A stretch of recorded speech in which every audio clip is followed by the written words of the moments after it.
Live from downtown Oklahoma City, Oklahoma's own News 9 starts now. Metro first responders staying ahead of severe weather. Plus, heading to the playoffs. Downtown OKC thunders up. And a young girl falls out of a moving vehicle. Her mother now arrested. It's all right now on News 9. And we begin here at 10 o'clock with a tornado watch for parts of northwest Oklahoma. Thanks for joining us. I'm Carl Tor. And I'm Amanda Taylor. We're going to have to be watching to see if these storms are going to be headed close to the metro and if they're going to bring strong wind and hail with them. Let's check in with David Payne, our chief meteorologist in the Bob Mills Weather Center. All right, guys. Yeah, you know what? We're going to try to do that. We're going to try to bring those as we get into the next several hours and overnight tonight. We're not through with the storms yet. Let's go back to earlier today. Rotating thunderstorm. It is pulling everything into it. Look at all the moisture ripping into that. That shot there from Tom Pastrano and Jeremy Carter. That was down on the Red River as that storm came into Oklahoma. It was severe, producing some large hail and damaging winds. These storms today have been moving at 60+ miles per hour. And yeah, looks like mid-April, right? Big storms going up, producing wind and hail. Okay, let's go in trackers. Guess what? Still out at 10 o'clock. Why? Because we still have a risk of severe weather here the next several hours, okay? Let's go to Lynx 1 until 3 a.m. from Oklahoma, northwest Oklahoma to the north. Tornado watch. It does include Woodward, Freedom, Buffalo, May, and Shattuck, you folks in the northwest. Right now we have storms developing across parts of Kansas are going up, and we have a few running from central back into southwestern Oklahoma here. None of these are severe right now, but we're watching them carefully. A couple of showers near Kingfisher, a couple of more cells down near Cement, down near Elgin. These have weakened a little bit, and a few more a little farther south. Look at that cell here coming out of Texas. So we're going to watch these carefully the next several hours and into the overnight hours. So who sees more storms overnight tonight? Because we will. Some of us will for sure. Some of those could be strong, could be severe. The 80s are going to hang on a little while longer. It is going to blow. Today was crazy windy, more wind ahead of us. And a couple of days in there are wet and cool. 9-day forecast coming up in about 10 minutes, guys. Back to you. A lot we will want to see. In the meantime, make sure you're prepared by downloading the News 9 weather app. There you can get alerts for your neighborhood. And check out our streaming apps for your TV and our live YouTube channel. You have multiple DUIs, multiple child endangerment charges because you get drunk and put your kids in a car and you drive around with them unrestrained. An Edmond police officer there, not mincing words, confronting a mother whose child tumbled out of her moving vehicle. A witness called 911.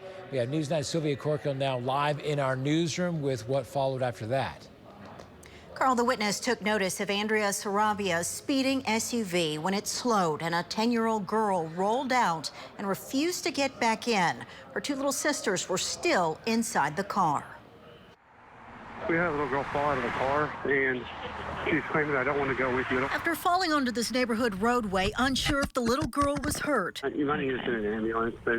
She's holding her head, and they're talking about having to take her to the hospital. Caller tells 911, send help fast. It's not a great situation.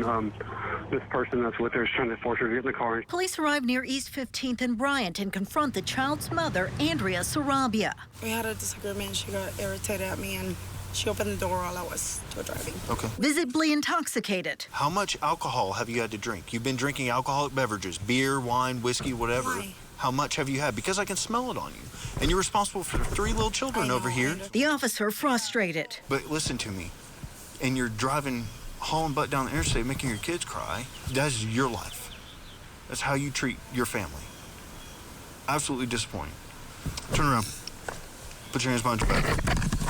I've got medical coming to look at your daughter since she fell out of a moving vehicle and you failed to call us and let us know. I'll take care of your children for you.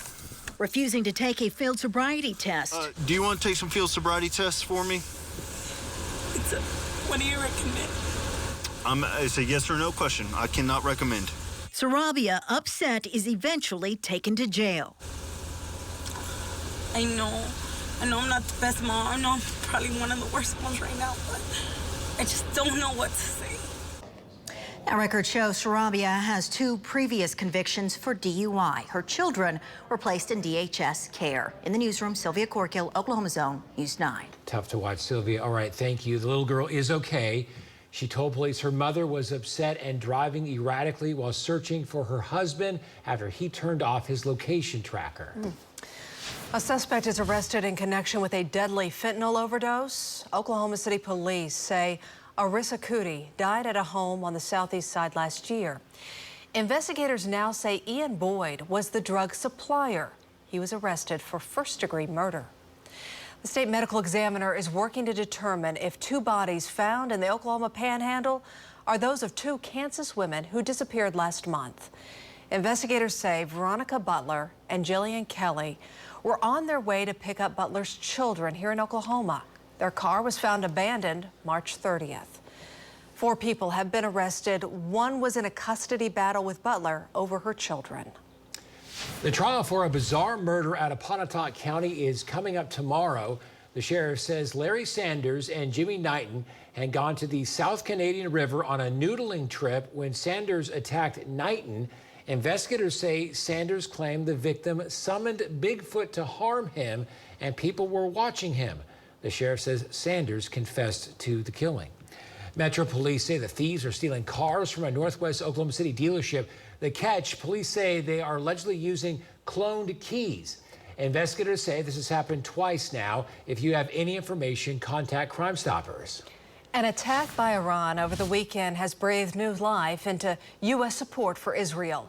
Many members of Congress, including Oklahoma Representative Tom Cole, says there's no doubt Congress will take action to support Israel. Right now, Cole says House leaders are working out exactly what that aid will look like.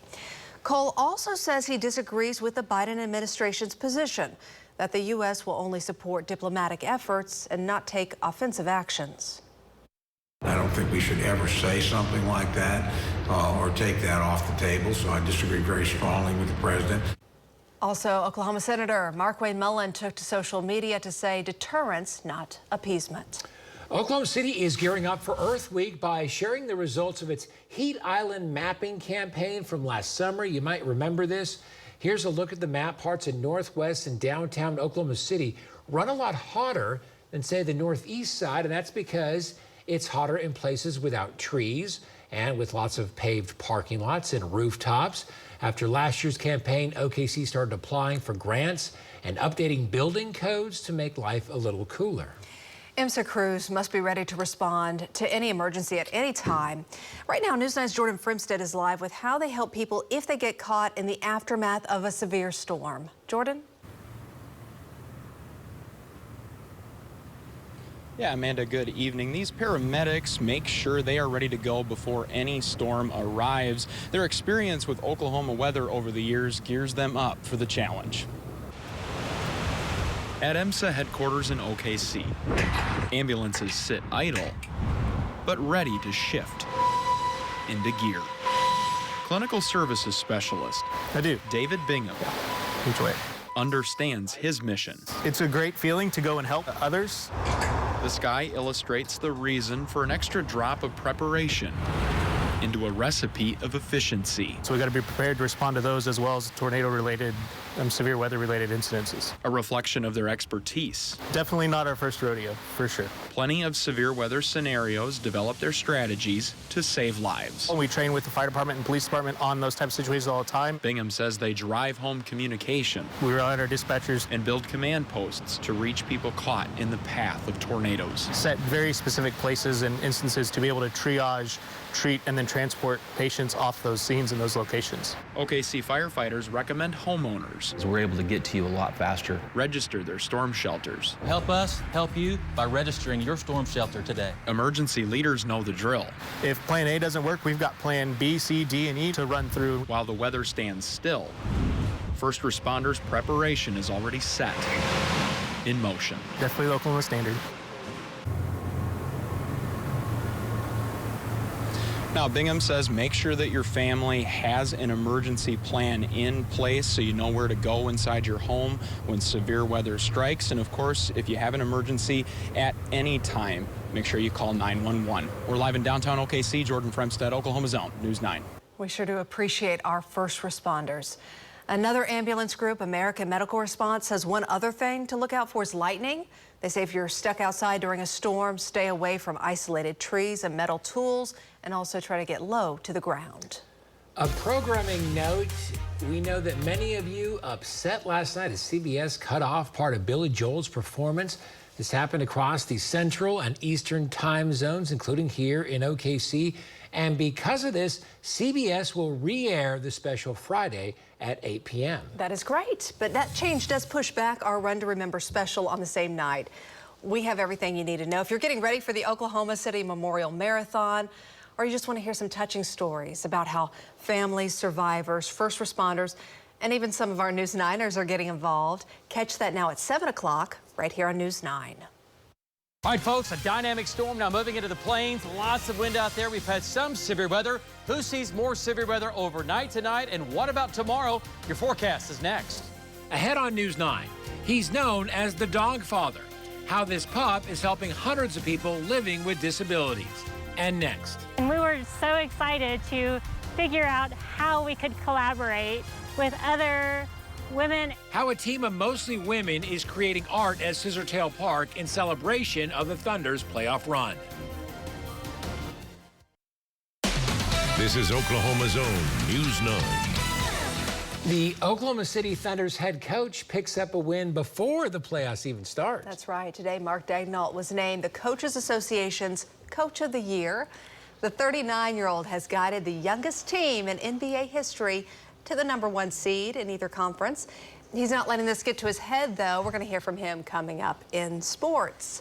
And as the team preps for the playoffs, the Thunder organization is busy painting the town blue. Today, a team helped install a Thunder-themed art piece at Scissortail Park. And the brains of this operation, almost entirely women, except for those guys. The Oklahoma City Thunder came to us with the opportunity to create a structure here in Scissortail Park, and we were so excited to figure out how we could collaborate with other women and business owners in the city in the STEM area to execute this project on a rapid timeline. And they hope this will inspire other young women, young girls to get into engineering and construction fields as well. I understand it that they were part of the design process. A lot of women took part in the, designing of that. So the brains behind it. Very cool stuff right there. Tickets are still available for the first game. There will also be ticket giveaways during the Thunder Up in the Park pregame events at Scissortail Park. And that will begin 3 hours before each home game and wrap up 30 minutes before tip-off. I'm so excited they're doing that. Mm-hmm. Really cool. Okay, so awesome. we're also pretty excited about this. We're going to show you something really cool the Thunder is doing as it marches into the playoffs. Right here. There are a number of these Thunder capsules that they have located around town in 14 different districts in Oklahoma City. Right, they're going to put them out this week. And if you go to the social media accounts of those districts, they'll put out hints in the morning on like where you might be able to find them. How do you find out what district? Also to the, well, I'd say go to the Thunder page because they have to. So this is what's in here. I have not seen this. Oh my goodness. Okay, we got Uptown 23rd, Asian District, Deep Deuce, all that. I mean, isn't that cute? Okay. So this is all that's inside. Yo-yo. Yeah, this is the stuff you can get. Some swag. Oh, cool. Yeah. It's a little cap. bucket hat. Yeah. And then, what do we got here? Pair of underwear for Carl. Yeah. Got long johns. That's weird. No, you got a T-shirt here. Cool. You have buttons as well. So don't you guys love scavenger hunts? That's kind of what this is. Like, yeah. Where are you going to go? You got to look and the for it. lunchbox itself is pretty cool. That's cute. Yep, a collector's item that's right great. there. I know. I feel like this is the Thunder. Yeah. So taking care of business on the basketball court, bringing their lunchbox to work type thing. You know. I like it. Right. Yeah. But it's really cool. I love this idea. I hope they do it again. Yeah, so next year when we're in the #1 seed again. Do it again. Oh, It's going to get old after a while. Back at #1. All this winning. We are excited so about old them. Anyway. We've been kind of busy today, just watching it. Yeah, a couple of big storms. Southwest went up. They were rotating. Had some wind and hail. They've weakened. And we've got a few more still hanging around. I think we'll see an uptick the next 2 to 3 hours. Okay. But primarily northern Oklahoma. Might have a little thunder and some lightning here in Oklahoma City. So we're going to be here watching it. Still the tornado threat. It's still there, but it's still there, but it's really pretty low now. Okay. I think it's pretty low. Dynamics are pretty impressive, but we still have a warm layer of air in place. And that leads me into this. What is the cap, right?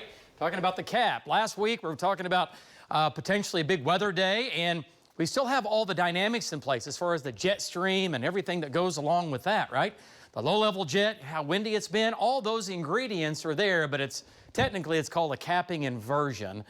And when you have an uncapped atmosphere, it's warm down on the ground. As you get higher in the sky, the air is cooler, right? So when a piece of air is, again, rising in the atmosphere, it releases heat, and as it releases heat, it obviously stays warmer than its surroundings. So it keeps growing in an unstable environment. That's an uncapped environment, right? That's when we have big storms. Today, we have the cap in place, and there's a warm layer of air where it's warm, and it gets really warm, and it should be getting colder. And so this bubbles up, cloud bubbles up, piece of air bubbles up, and it cannot break through that lid until something removes the lid or the cap, whether that is a dry line or a piece of air coming in at that level and making that go away. So the cap is still an issue even tonight. That's why some of the storms, I think, will be mainly producing wind and hail overnight tonight. All right, until 3 a.m., tornado watch in effect for northwestern Oklahoma, all the way north, clear into Nebraska, right? We've had some severe weather today to the north and also southwestern Oklahoma earlier with those storms, which they're still hanging on, but they came out of the Red River. They were severe, and then, man, they moved into Oklahoma and pretty much kind of just fizzled out, which is good. We don't want crazy severe weather, but we had some wind and hail, had quarters and golf balls coming across the Red River south of Altus. So here's what's left. Not a whole lot, right? Showers in the southeast. And then we have a couple of cells running from Chickasha back down to Ninnekah. But here in Oklahoma City, it's quiet. Now, this will make its way in here. Jeremy's on that. This will come into the city, but there's no lightning with that. And then another cell, again, Chickasha down to Elgin. That's kind of weakening.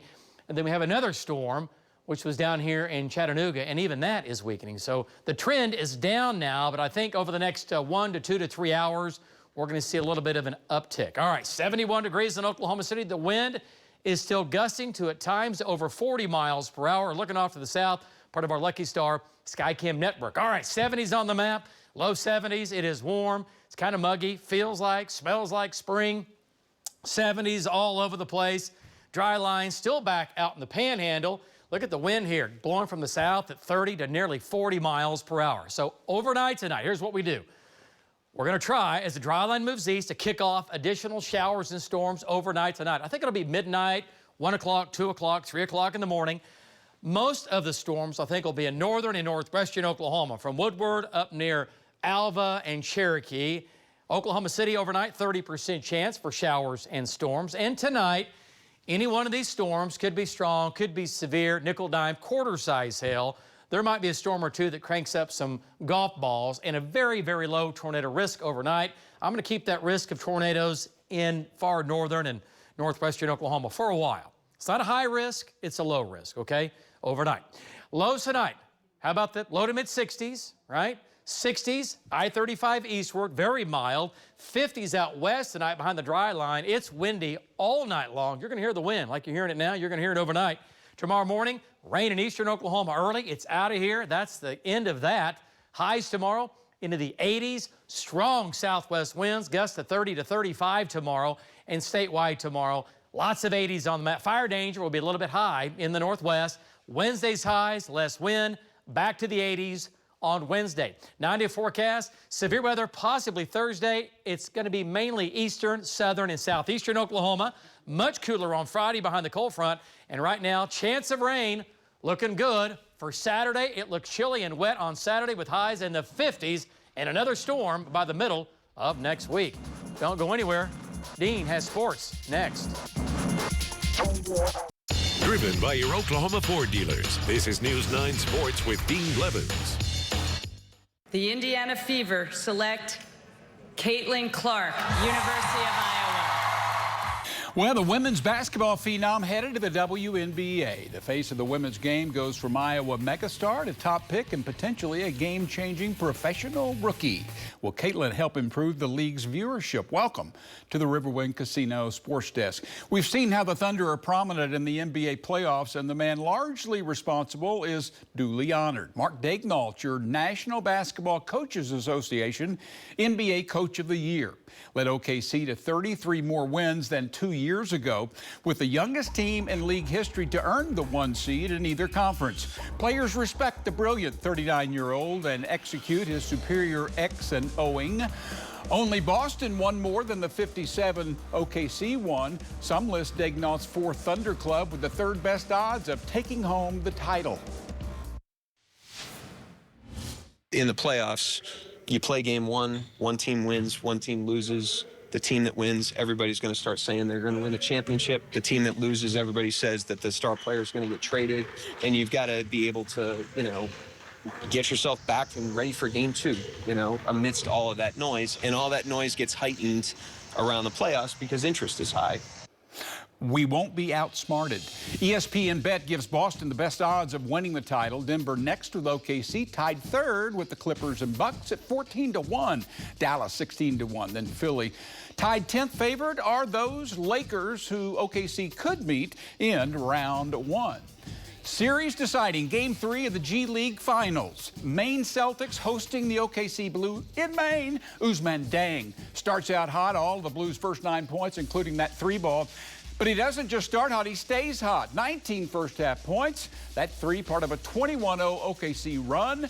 Third quarter, Keontae Johnson banks it in to give the Blue a 30-point lead, and OKC wins the G League title by 17. Maybe some of that good fortune will rub off on the Thunder. Retiring last week, legendary OSU wrestler and head coach for 33 years, John Smith, speaks with the media one final time.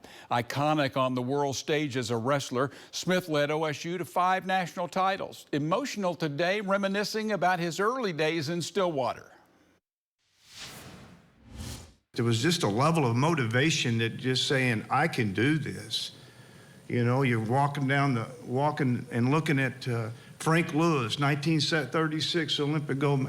You just made me believe that this is where I belonged, and this is a chance this is an opportunity for me to capitalize on everything I ever wanted in the wrestling. In briefly, freshman Justin McBride, OSU's 5th scholarship basketballer to enter the transfer portal. Softball, OU and Tulsa meet at Hall of Fame Stadium tomorrow at 6. And reports indicate Victor Hovland is the next big fish target of Live Golf. John Smith told me that this was some 40 years ago, that he would work out at 3 in the morning in Gallagher, Iba, down in the dungeon, because he knew no one else did. Oh, yeah. wow. Yeah. He looks like that. He looks super intense, like smiling. but he's a fabulous guy. Yeah, absolutely. Yeah. I love that. Yeah. Dean, thank you. Still ahead, a 9-year-old is retiring after years of hard work. We'll tell you how, plus the legacy he leaves behind after the break. A 9-year-old golden retriever has earned the nickname Dogfather for fathering more than 320 puppies. Trigger's puppies have almost all gone on to work for the Guide Dogs Seeing Eye Dog nonprofit. Aww. Wow. Way to go, Really? Trigger. Good for him. Good night.